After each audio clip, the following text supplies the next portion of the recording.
Hi, everyone.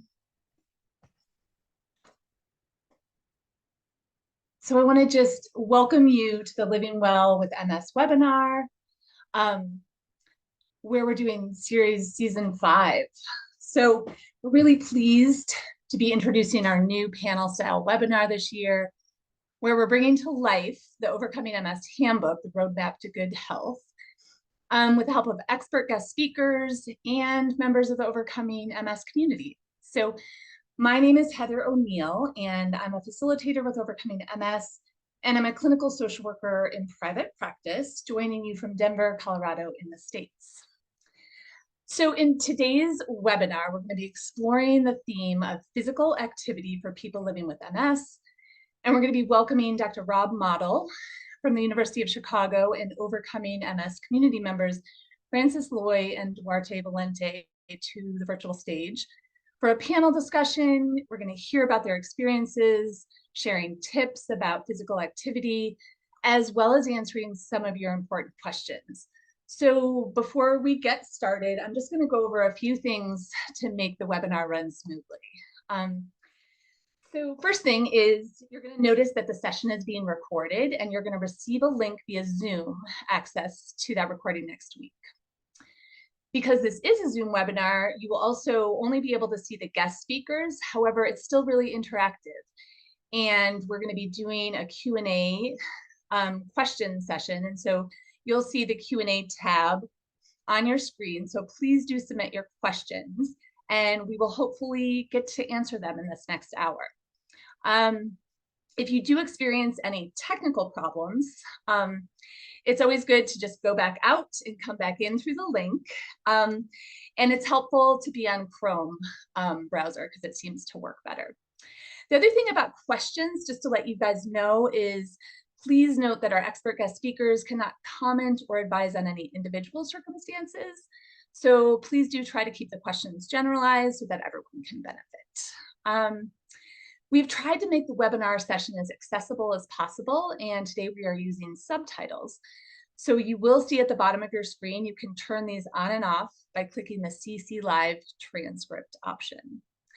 And finally, as you exit the webinar in approximately 1 hour, you will see a short survey that pops up automatically, and we'd really love it if you could fill that out for us. It gives us information about what you liked about the webinar and maybe things you'd like to see in the future. So with all of that said, I just want to go ahead and introduce, we're going to be talking about physical activity today as the pillar for overcoming MS. And so a couple things before we introduce our guest speakers. Just physical activity has a disease-modifying effect. It improves physical and mental health, and it slows the effects of the illness. So we're going to hear more about that as we go along today, but that's just the foundation, the principle. The Overcoming MS program recommends working out or doing physical activity, vigorous movement for up to 30 minutes a day, eventually getting up to 5 days a week. So again, that kind of meets that 150 minutes you often hear as far as the general public as well, as far as physical movement. And also just to note that these are guidelines. So some people are going to be doing more than that. Great, keep it going. Hopefully today you'll hear about ideas and some ways to keep that going. And some of you maybe aren't exercising or doing physical activity at all. And so hopefully you'll also hear today lots of encouragement and information about how it can be helpful to you with this disease. So without further ado, I would like to welcome Dr. Rob Motl to the virtual stage. Hi, Rob. Hi, Heather. Thank you for welcoming me today. Yeah. So what would be helpful probably for our viewers, if you can just introduce yourself and talk a little bit about your background with the importance of physical activity in MS. Yeah, of course. So obviously my name is Robert Motl. I'm a professor in the Department of Kinesiology and Nutrition and the Department of Rehabilitation Science at the University of Illinois, Chicago. Just to be clear, not the University of Chicago. We're two separate entities. And so I'm at the University of Illinois at Chicago. And I started really focusing my research on physical activity in people living with MS. Over 20 years ago was when we started our first research project, and we were interested in studying the effects of physical activity on physiological markers of spasticity in people living with multiple sclerosis. And that was really based on a lot of the work I'd done for my dissertation for my PhD that had nothing to do with MS, but it turned out that it had a lot of relevance for MS. And so we proposed some research to the National MS Society in the United States. They funded the research, and boy, did that kick off quite a ride. Because over the last, I would say, 22 years, we have done a lot of research looking at physical activity and its effects in individuals living with MS, from cells all the way to outcomes related to societal participation. And if you'd like, Heather, I'm happy to give an overview of kind of what we found regarding physical activity from cells to society. Is that within discussion? Perfect. Great. Absolutely. So first, what do I mean by cells to society? So what I mean by that is, we all know that MS involves some dysfunction of basic immune cells, and that dysfunction of immune cells causes lesions or scarring in the brain. That causes a variety of other related brain changes, ultimately resulting in problems such as walking dysfunction, cognitive dysfunction, through fatigue, depression, anxiety, all the way out through quality of life and community participation, i.e., maintaining employment, being able to go outside and take care of matters around the house, being able to go to community events. So that whole span from cells all the way out to societal participation. And we've been doing research examining physical activity and its relationship across that whole spectrum. So some of the research that we've done has demonstrated that individuals with MS who are more physically active have lower levels of inflammation based on markers that we record in the blood. And they also have higher levels of these neurotrophic or nerve growth factors, which are really important to maintain brain health. Okay, so we're seeing effects or relationships between physical activity reducing the inflammatory problems in MS and increasing the nerve growth factors to maintain the brain integrity in MS.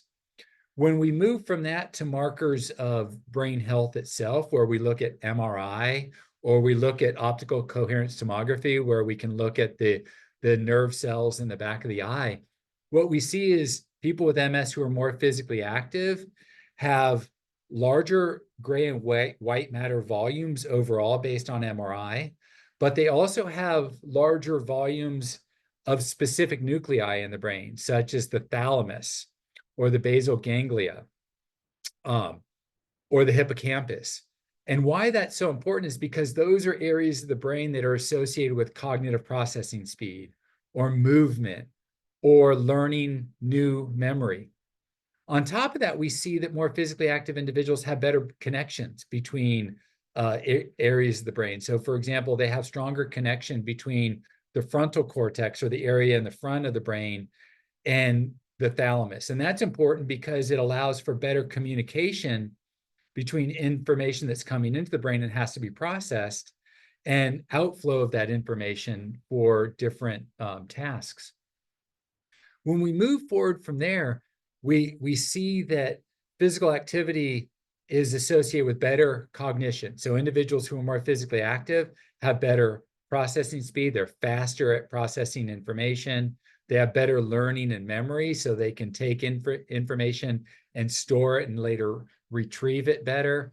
They have better walking performance. They have better balance and vestibular functioning. Then when we move into symptoms, people who with MS are more physically active have less fatigue, they have less depression, they have less pain, they have less anxiety, they sleep better. So I hope I'm giving you the picture that this ultimately results in better quality of life. So we know people with MS who are more physically active, they're having these benefits from cells to the brain structure, to cognitive and physical functions, to symptoms. And that's translating into this improved sense of high quality of life, a life that's really meaningful and valuable and really full of vigor and zest. And ultimately that translates into being able to participate more, to be independent, to be able to do all those things that I think sometimes we lose sight of as being really valuable, like simply being able to go and drive oneself to the park and sit in the park and enjoy a nice afternoon, or some of us may not appreciate this, but the ability to go to work and work a full day. But really physical activity, we oftentimes, because we see these benefits from cell to society, we talk about physical activity in the context of exercise is medicine in multiple sclerosis, because there is really no other stimulus and behavior that you can engage in that has such broad-based evidence for benefits as physical activity. So pretty comprehensive, I'd say. Yeah, thanks, Rob. I know for myself, and I'm sure we're going to introduce Duarte and Francis, our community members as well, knowing the why, right? Like for me, okay, I know physical activity is helpful, but the why behind my MS journey, and like, okay, I'm more motivated to do it when I have some data and some reasoning. So thank you. Yeah, and when we talk about this, I'm glad you brought that up, Heather, because one of the things that we constantly do is try to create these programs to help people become more physically active. And the first step in this is we always talk to them about their why. Why do you want to become more physically active? And the range of reasons is very broad. We hear things that are really meaningful, like I had a person who told me, this was like 15 years ago, well, my son's getting married in 6 months, and I want to engage in this program because I want to be able to walk with him down the aisle. And then this person came back and said, not only did I walk him down the aisle, but I danced with him at night. And those are, when people have that why, that is such, particularly when it's a very, very poignant and meaningful why for them, that is such strong motivation that it's really hard to get in their way and get them to not be physically active, right? Absolutely. Yes, absolutely. Yeah, well, thank you, Rob. For the audience too, remember the Q&A bar is down at the bottom, so please put your questions in there. We will get to our Q&A section in a little bit. But I want to introduce Duarte to the stage. And Duarte, if you could come on board and maybe share a bit about your experience with physical activity, as well as successes and challenges, and just kind of your MS journey, that would be lovely. Yeah, thank you very much for the introduction, and thank you, Dr. Rob, as well. And I'll actually start with something that you said, because definitely for me, exercise, physical activity is medicine, and I'll tell you why in a second. But just a hello, from me. So the name is Duarte. I'm actually the ambassador for the circle in Portugal as well. Some of the community members will know me from the hub, from other events as well. I've been following the program, the OMS program, for about 4 years now, close to 4 years now. I would say pretty happy with it, pretty happy with the changes. Absolutely no relapses. I do see a lot of improvements, even if I compare, where I was 5 years ago versus now. Quite a lot of improvements actually with it. And I'm very happy to talk about, my favorite pillar of the program, which is, physical activity. Yeah, so very happy to be here, and I'll tell you then why about this, yeah, about this point of the medicine as well. So starting with my why on the sports part, yeah, that's definitely something important and something that I remind myself quite often. My why for the sports bar is just to be fully independent. You know, I want to keep my mobility, I want to keep my strength, I want to keep my, you know, independency from everything. So I do see the benefits from the physical activity directly impacting that part. So having that why very clear, I just see and you know, and I follow that step that, you know, exercise is medicine, right? Like exercise helps me achieve that. So it's kind of a no-brainer once you have the why very clear stated out. Um, you know, from the physical perspective, I started, you know, in a fitness level much different than what I am right now. And all of us will have that, right? We'll have different fitness levels. So we'll have to start with a program or some exercises that, you know, fit to your level, right? So you don't want to be running a half marathon, you know, if you haven't, you know, been very active running, or you don't want to lift 100 kilos if that's not your weight that you can do, right? So it's a step by step, is an incremental thing. So definitely, you know, a challenge that I had in the beginning personally is that I was always very anxious to see results. I was always very like, you know, trying to very quickly get to some of the results. And that was a lesson that I learned, that, you know, the gains, the incrementality gains will come as we do, you know, exercises and we move on to a next step and to a next step and to a next step. And there's actually no rush. You know, having that mindset of no rush, actually, I started to love it quite a lot. So I started to incorporate classes. You know, I go to yoga once or twice a week where it's a group setting. I started to do more activities, you know, mixing running, you know, cycling, going for surfing as well. So, you know, things in the water, things on the ground, things with a bicycle, just do different ones. And I really started to enjoy again this pillar, which became my favorite above the foot. Foot is amazing, but the pillar for physical activity became my favorite because of that. I had my why. I had my, you know, goal of being, you know, of keeping my independency. I started to do different types of exercises, you know, become more social as well, and that just made it for me. So the beginning wasn't easy, but it's definitely worth it. That's my, you know, quick message here. Thanks, Duarte. I love that idea of just start wherever you're at, right? And that hopefully that will be the takeaway from today. Like if you're doing a lot, great. If you're not doing anything, just start small and build up and get in there. So thank you. So Francis, I want to invite you to the stage to just kind of share your story and kind of around physical activity and what that's like for you and successes and anything else you would like to share with us. Thank you, Helen. I'm just checking that you guys can hear me okay.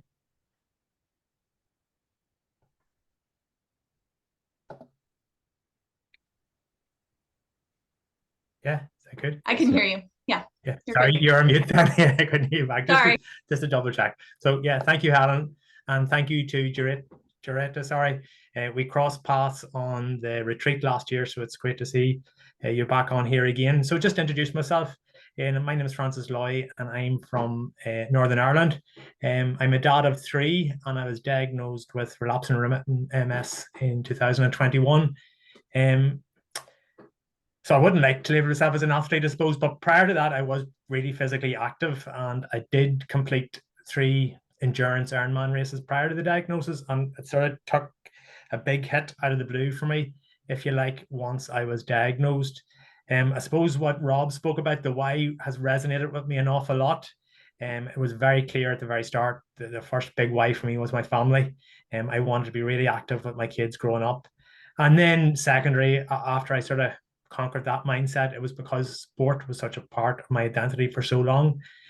So my journey, really, my diagnosis came out of the blue. I was on a cycling Honda with my cycling buddies in Mallorca, and I took a real bad throat infection, and like most people do, they sort of try and ignore it and the sort of or work through it. And then one of the days on the bike, I just completely lost the feeling in my arms, developed some other sensory issues, so I knew something was up, and naturally led to MRIs and all sorts of things. And then the MS was mentioned by my neurologist. On that very day, I found out about the OMS program, and I jumped on it cold turkey. And again, like Duarte, I haven't looked back. So just in terms of important just to motivate others and to share my achievements, it was really important to me. One of the challenges I've set was to go back to Mallorca. Mallorca has a challenge called the 312, and basically it's a bucket list race for cyclists where you cycle 312 kilometers around the island. And for me, it was important to go back and look the island in the face, because that was the first place that I got my diagnosis in. And I was able to finish that race this year. So that was really important for me. Looking back, just being a sort of data geek, my bike fitness is far stronger now than it was before, even before my diagnosis. And for me, what it shows is that we're really still capable of doing really hard things, that we don't have to sort of reduce our wish list or think we're not capable of doing things, but we still really are. And then just as a way as well, trying to bring up new skills this year, I took up CrossFit, and this is completely new to me. I didn't really engage as somebody who was part of sort of endurance and cycling and running that much in strength. So I knew how important strength is, even as we age, in terms of our longevity. So I went to the gym, took up CrossFit for the first time, and I've worked really hard. This year, I managed to make the semi-finals for the CrossFit Games in the neuroadaptive category.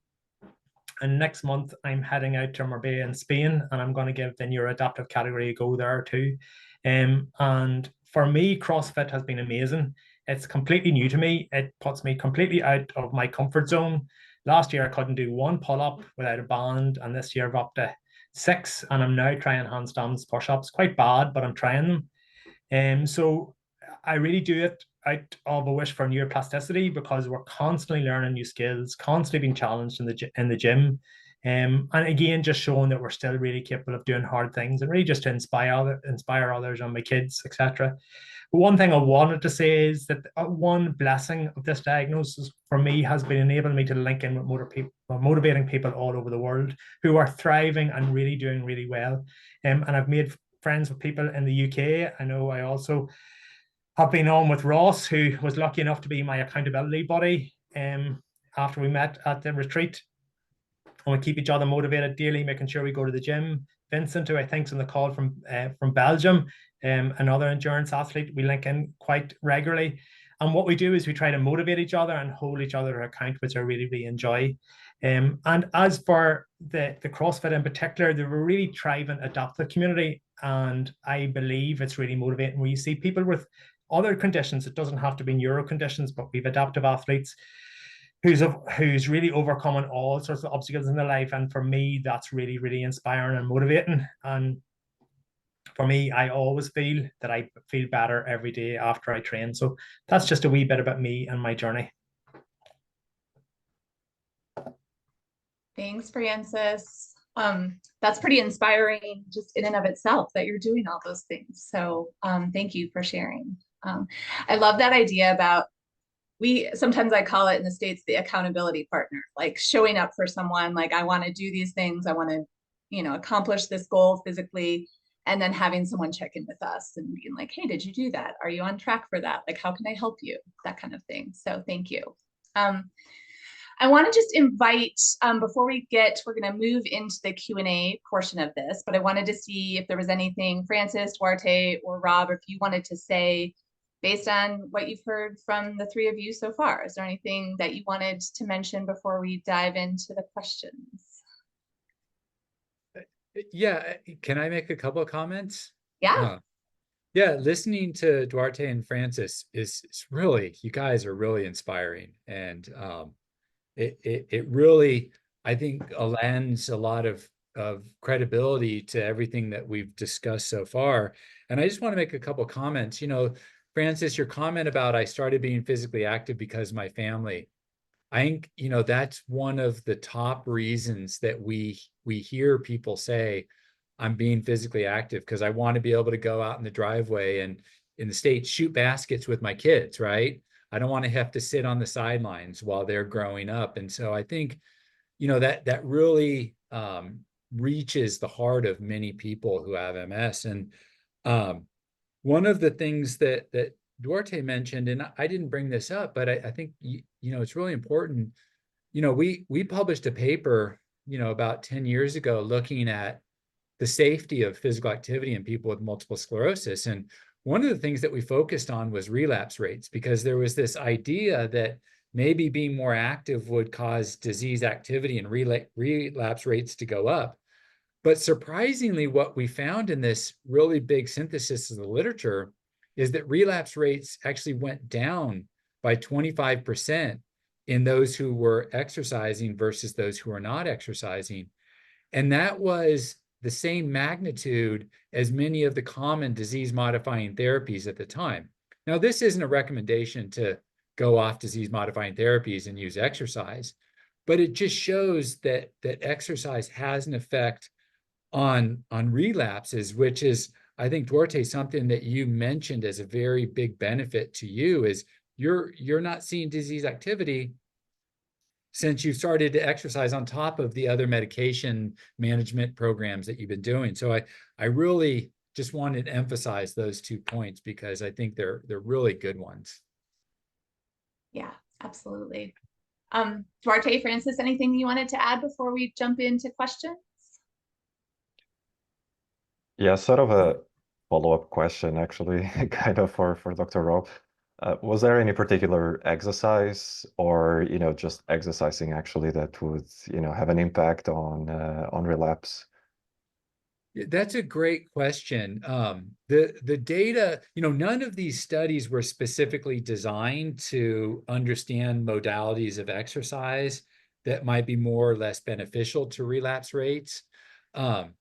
And so I think the take-home message from that and subsequent research that we've done is just being physically active, whether that's aerobic exercise, whether that's resistance exercise and strength training, is beneficial. And we also believe, I'll say, we believe that there's a dose-response relationship between physical activity and many of the outcomes of MS, including relapse rates. What that means is that the more you do, the greater the benefits.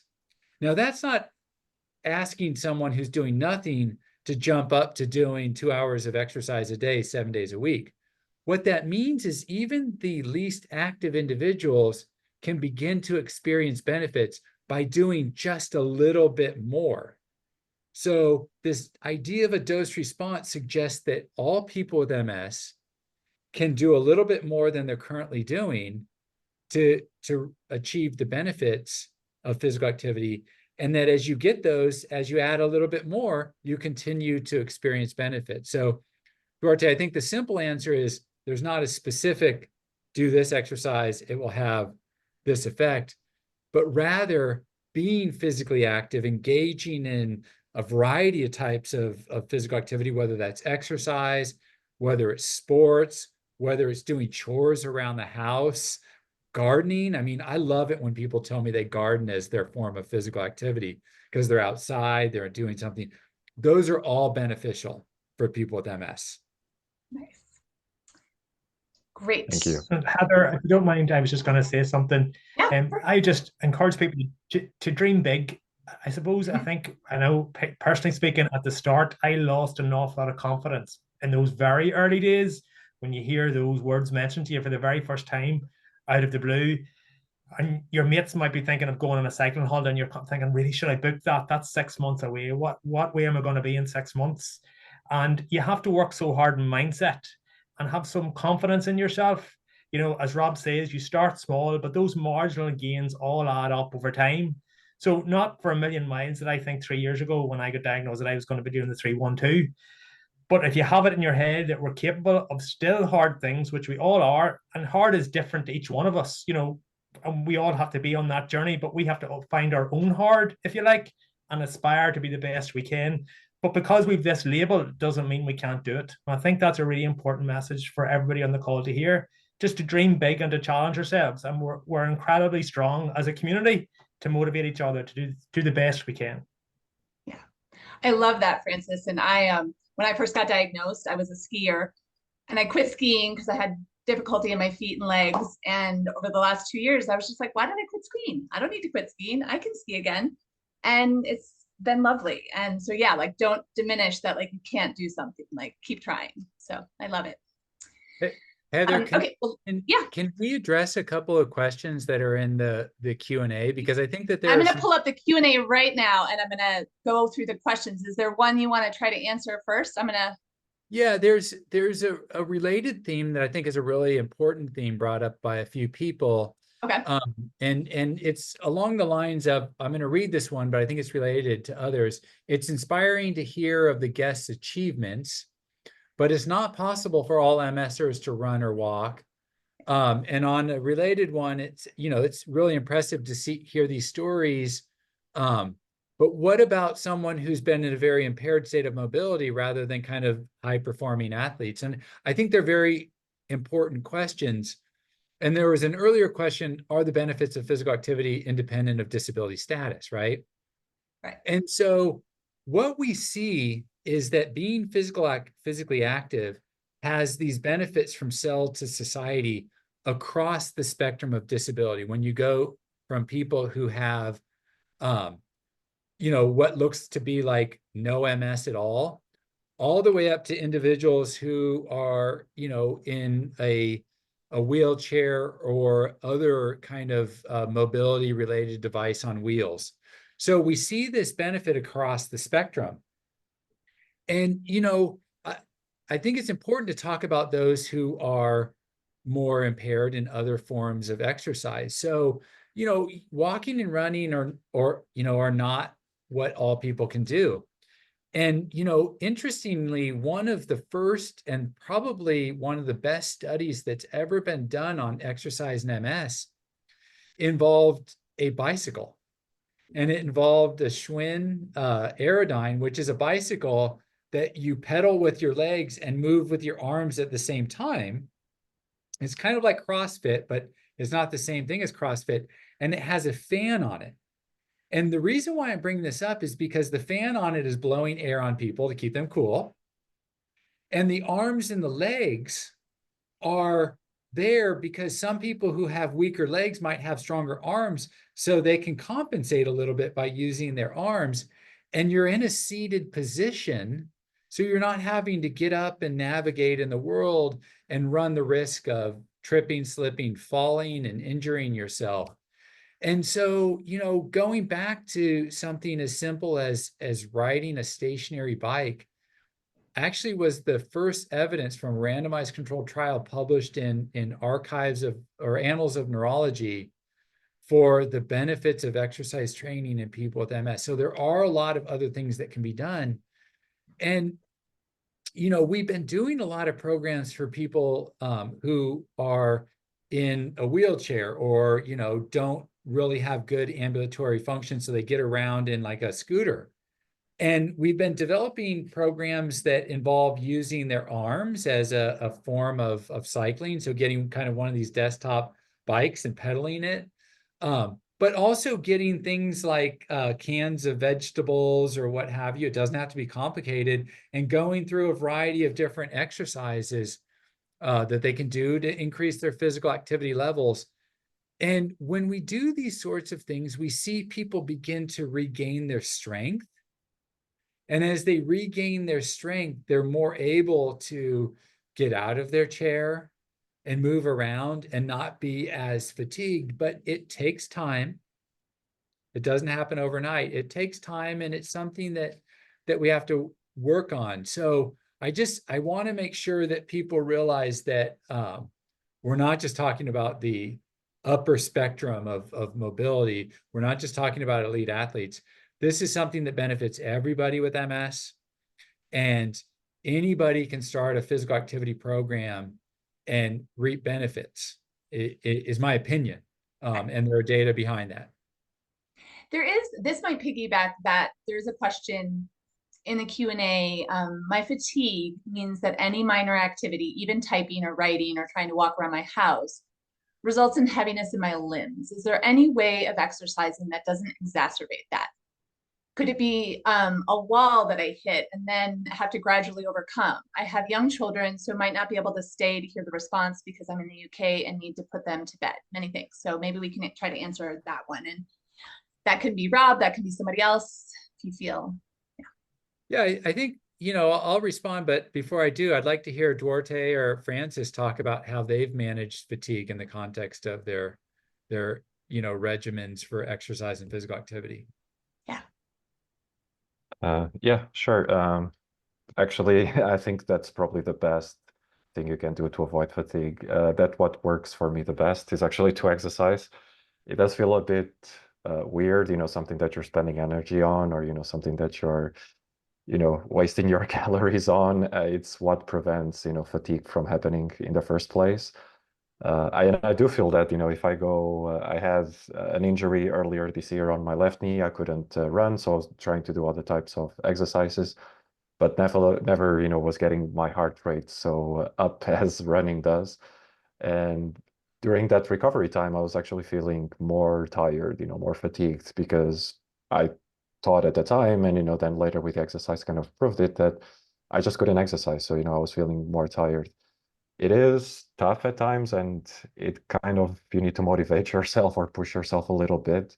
You know, sometimes I go to the gym before the work, you know, I'm just like waking up in the morning, I'm, you know, feeling a bit lazy, you know, feeling a bit tired, don't really want to do it. But I know that after the gym session, you know, I know once I finish, even while I'm there, you know, my mood, my energy levels, my just everything kind of improves along the way. So it's sometimes that needed push, which can come, you know, from internal motivation, could come from this accountability partner, could come from, you know, the people around you. You know, that just that little push, whatever source it comes from. Sometimes, yeah, it's all I need, because I know that after the workout, I'm gonna feel much better. And for me, it is the main thing that I do to prevent fatigue. Thanks, And I Duarte. just like to echo what Duarte said. I suppose my mantra is that you need to spend energy to get energy. And I firmly believe that. Like Duarte, I feel worse if I don't exercise. So I start every day with training. It's non-negotiable for me. And I definitely feel a different person when I come out of the gym compared to I go into the gym. And I'm far more productive for my day. Even my day at work, I'm far more productive. So, and sometimes I would get heavy legs too, but I try to, in my mind, I say I'm flushing them out. So basically, if it's some time on the bike, or if I try and do a run or something, it feels much, much better after the exercise than before the exercise. But definitely the mantra for me is spend energy to get energy. And I think that's counterproductive sometimes, but I think that's works for me. Great. And, Thanks, and Francis. I do think it's really important to recognize it, that there are some people with MS who have really intractable fatigue that is so consuming and so life altering that when they do begin a physical activity program, oh man, I mean, it's really a rough road. And one of the things that we've been recommending for individuals with really severe intractable fatigue is to start out with kind of an energy conservation program that is looking at how to manage their fatigue through strategies where they're spending less energy or they're rebucketing their energy, things along those lines. So as they begin to do that and they start to get in balance with the things that are causing them fatigue, then they can slowly begin to add physical activity into their life so that they're not having this really severe effect of physical activity on top of their really severe fatigue at the same time, because they've kind of started to get the fatigue back into balance, and they can start being physically active. And then what we see happening, which both Duarte and Francis brought up, is that people becoming more physically active after they've learned to manage the fatigue a little bit in the first place start to have a reduction in their fatigue. That is, they start to accommodate to the physical activity, and they actually get this reversal from it causing them to have long-term impactful fatigue for the rest of their day, to actually giving them more energy, more vitality, more vigor to be able to do more things. But that's a process, right? It doesn't just happen overnight. It's something that takes some time. I hope that helps address that a little bit. Absolutely. Thanks, Rob. So I know the next question on here, since we have quite a few, this might be a good one for you, Rob. Is there, She says, hi, and thanks for the info. Is there any particular type of physical exercise that can be recommended if the risk of falls are high? Yeah, the last thing that you need is to become more physically active and then fall. Yeah. So, the first thing that we do is with any research program or recommendation that we take is we do a fall risk assessment. That fall risk assessment includes two things. One, looking at the individual to understand, is that individual at fall risk? But the second area is to look at the environment that they're going to be physically active in, because falls are a consequence of the person by environment interaction, right? You're predisposed, you put yourself in the wrong environment, you fall. And if someone falls, although I know there are a lot of people with MS who tell me, oh, no, I know how to fall safely. I don't think there's any such thing as a safe fall. I think anytime you fall, you're at risk. So I think the first step is learning how or having that audit of yourself and the environment that you're going to put yourself in. I think the second thing is looking for exercises that become safe if you are at a very high fall risk. So, for example, if you're at a high fall risk, going and doing squats, for example, if you want to do something like that, probably is not the right thing for you to do. Instead, there are machines that you could sit on and do leg presses and have a comparable benefit. So choosing the right machinery can help. When it comes to actually like aerobic activity and someone who might be at fall risk, if they want to do aerobic activity, there are things like I saw in here, someone mentioned arm leg recumbent stepper. So this is a seated device that your feet are on some pedals and you're pushing back and forth and your arms are moving as well. You're not going to fall on that. That's a very safe bike. Or a bicycle, either upright or recumbent. If someone wants to walk, I would recommend that they really make sure that they're using a device that helps to reduce the likelihood of falling. So if you use a cane, when you go walk for exercise, use a cane. If you use a walker, bring the walker. If you use a cane. It also feels like, Rob, swimming too, like it's things in the pool. Yeah. Yeah, anything in the pool is seemingly good. The only thing I will say about that is the evidence for aquatic exercise is not quite as strong as the endorsement that we give to it a lot of the time. So like there's this huge endorsement.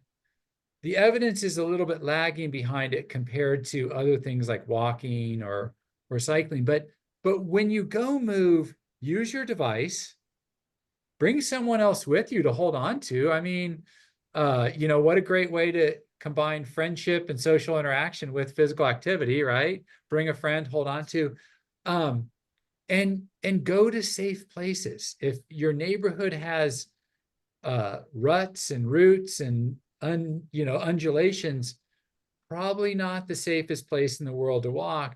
Try to find a safer place. In some of our research studies, people will tell us, well, I just walk up and down the hallway in my house.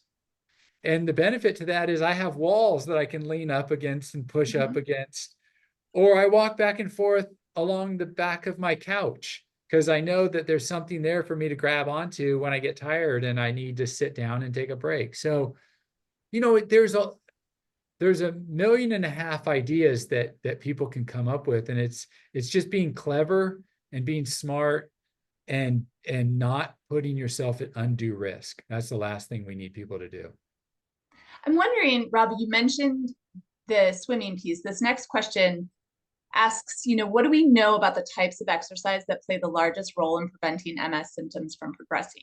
Is it weight bearing? Is it aerobic? Is it stretching? And then also, how rigorous does aerobic exercise need to be to make a difference? So maybe we can touch on that. That's a $1 million question right now. If I had a couple million, I could answer it more readily. To me, the best type of exercise is the exercise that you'll do. Right? I mean, at the end of the day, the best type of exercise is the exercise that you'll do on a regular basis. If you don't know, then that's where I think you should experiment. I mean, we have data that show that walking is good, cycling is good, these, steppers are good. There's some data that swimming is good. There are lots of different ways of getting the aerobic activity. Don't forget about resistance training. We know that strength training is really good. It doesn't have to be going to the gym and lifting super heavy weights. It can be very simple things like using cans of vegetables, things like that. It can be using resistance or elastic bands. It can be using weight machines and things like that. One of the things that, like stretching is always good, right? I mean, as someone who's prone to injury, stretching is really key. There are lots of manuals out there on what to do with stretching for flexibility and range of motion. The one thing I think a lot of um, people miss is balance exercises. There are things you can do safely in your home, with like a chair for support, things like that, where you can stand on one leg and hold onto a chair with varying degrees of support and begin to change your balance and improve your balance as well. So I hate to say that there's not one type of exercise. There are some data coming out of Europe looking at high intensity interval training in people with MS versus kind of this more moderate intensity continuous exercise. So high intensity interval training is like you work really hard for a short period of time and then you rest. Then you work really hard for a short period of time and rest. And the data seem to be really good about that as a more efficient way of people getting the benefits. And I'll point out that you can even do that in people with really high level disability. We've actually developed a protocol for doing high intensity interval training on one of those arm leg recumbent steppers that people who have arm or leg function can get into and do a high intensity interval training. So I think the data are pointing towards there are additional benefits with high intensity interval training. But I think for the majority of people with MS, they're not at that level. They're not pushing to that stage yet.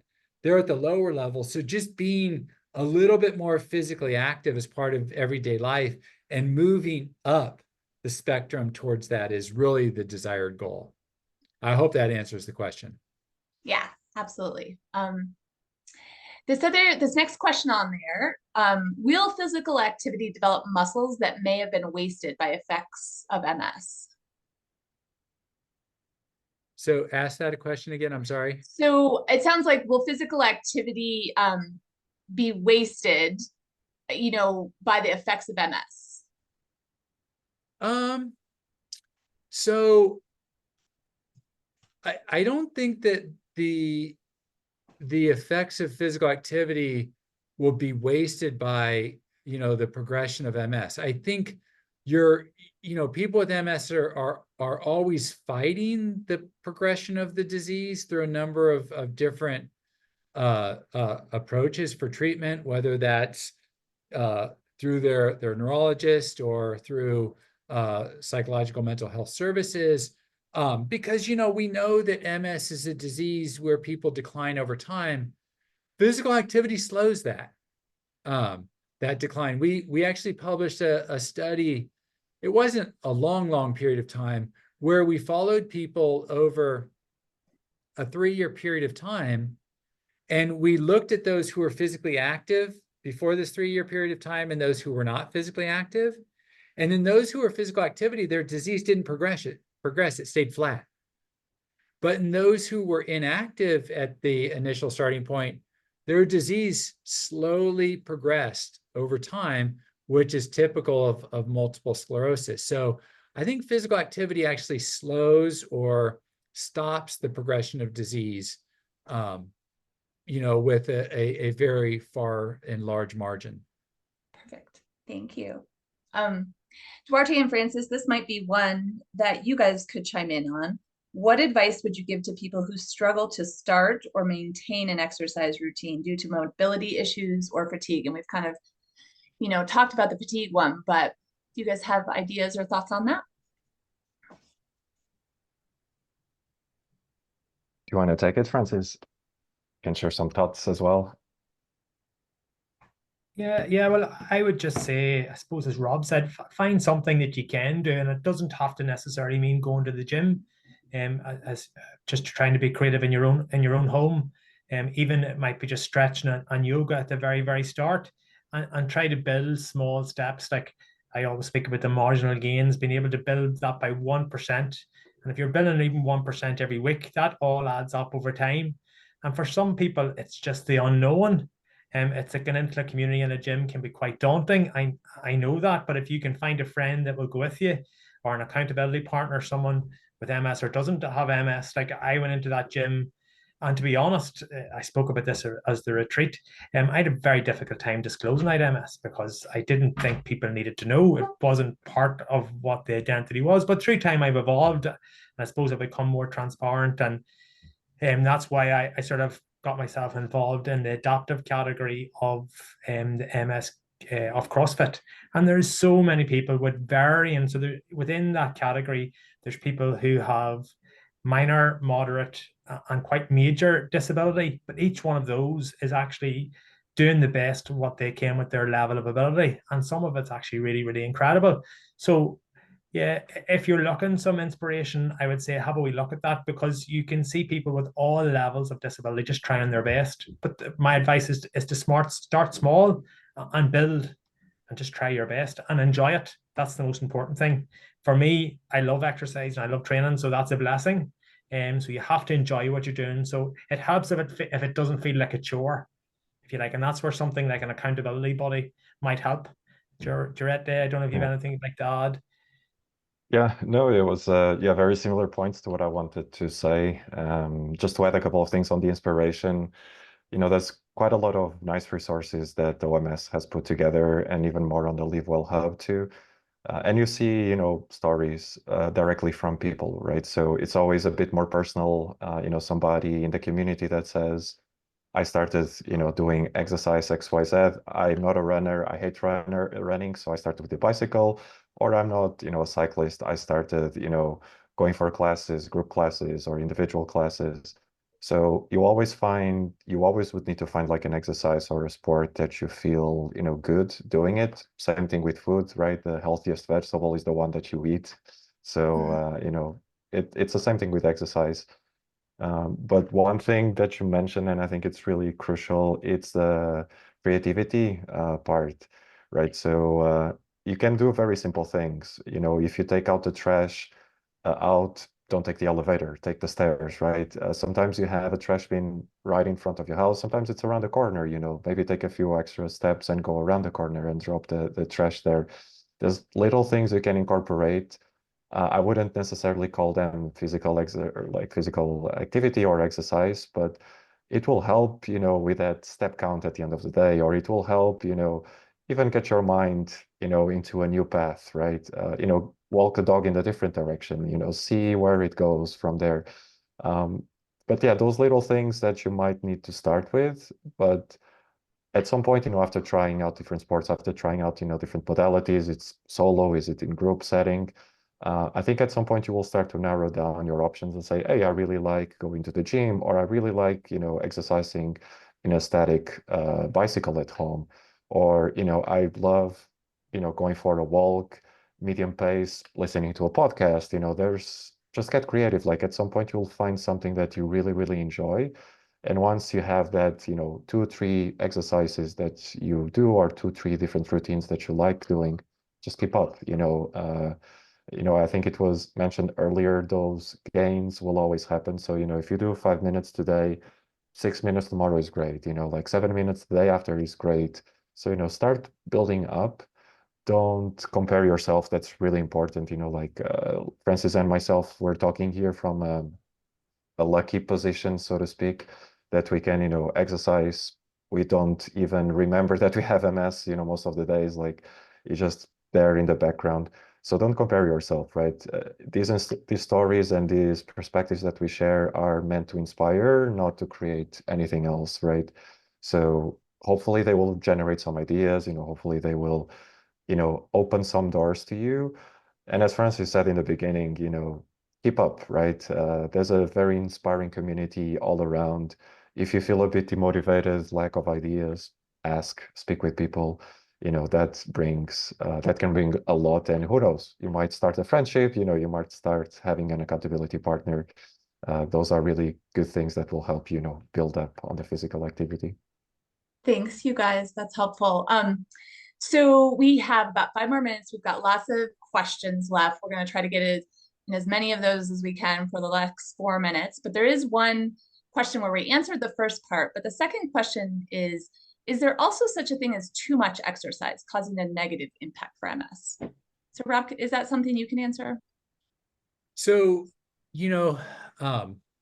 one of the things that we advocate for is doing physical activity, but listening to your body. I think that individuals who do such a great amount of physical activity that the next 2, 3, 4 days, they're completely incapacitated, have done too much. And so we advocate for really, particularly if you're a non-active person, very small amounts of physical activity to begin with. Don't try to go out and do 30 minutes all at once. Instead, Duarte brought this up. Go for a 1-minute walk. Go for one 1-minute bout and see how your body responds. And based on how your body responds, you might be able to, after doing that for a few days, do 2 minutes. And I know that sounds ridiculous, like 1 minute and then 2 minutes. But, the road to success starts with these really small bouts that you're successful with that don't compromise you, that don't result in you being so fatigued, so overwhelmed that the next day you just can't do anything. And so is there a point that exercise could be harmful? Well, we know in marathon runners, as an example, that when they get up to these very, very, very high volumes of exercise, that they have immune compromised states. But we're not advocating that people with MS need to run marathons. We're advocating that people with MS need to try to engage in a little bit of physical activity and slowly build on that physical activity over time until they get to a point where they feel comfortable and they can maintain that and get the benefits. There was one other quick question in here that says, do I have to do 30 minutes all at once? And the answer is no. You can do a minute here, 3 minutes there, 2 minutes here, a minute there. We actually advocate that people try to do what Duarte's describing, add a minute to take out the garbage. Add 2 minutes doing the dishes. Dishes count. That's bodily movement. That's, expending energy. Do a purposeful walk around the house or the street. But you can accumulate these bouts of physical activity in really small amounts that aren't so fatiguing. And it's the accumulation that at the end really has big benefits. So I hope that helps. Absolutely. Last question that we're going to be able to maybe ask today is just somebody asked, and maybe all 3 of you guys could answer this. If you, needed to start somewhere, what exercise would you start with?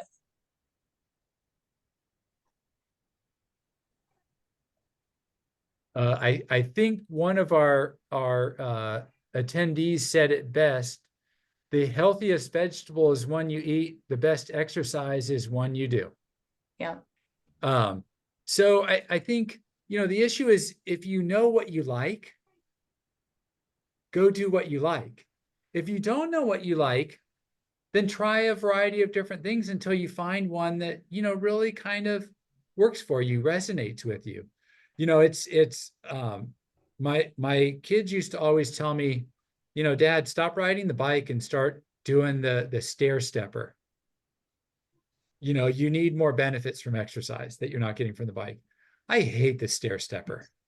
It's absolutely the torture device that is of all torture devices. But I started doing it and I realized I liked it after I got used to it. And now it's my preferred choice of aerobic exercise equipment when I go train is get on the stair stepper, because I've now figured out that I like it and I like how it makes me feel afterward. So that was through a little bit of trial and error and willingness to try something new, right? Nice. Francis, Duarte, anything that you would say in our last little minute, and then I'll close things out for today? Yeah, I think Dr. Robert, nailed it when he said it. So nothing more to add to it, except, I would just say enjoy. Yeah. Yeah, go ahead, Francis. No, I was going to say, Duarte, just to enjoy it. Do it for pleasure. Don't try and see not as a chore. Just to enjoy it and embrace it. Do it as mindfully as you can, and find something you love.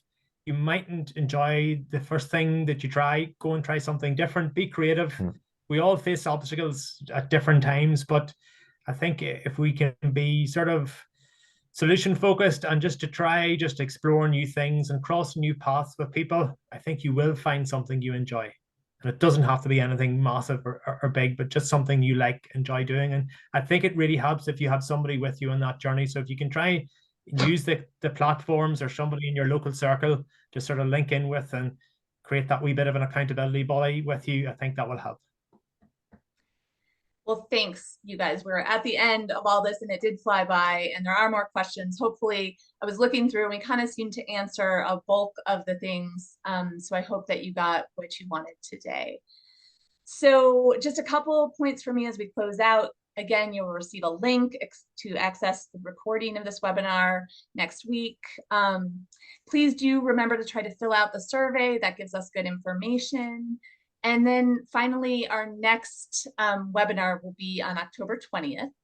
And it's an Ask the Expert webinar session with Dr. Aaron Boster, who's going to be talking about and answering questions. So watch our social media and website for updates and when you can register for this. So thanks again to our participants, and thanks to all of our people here. Take care. Thank you. Bye-bye.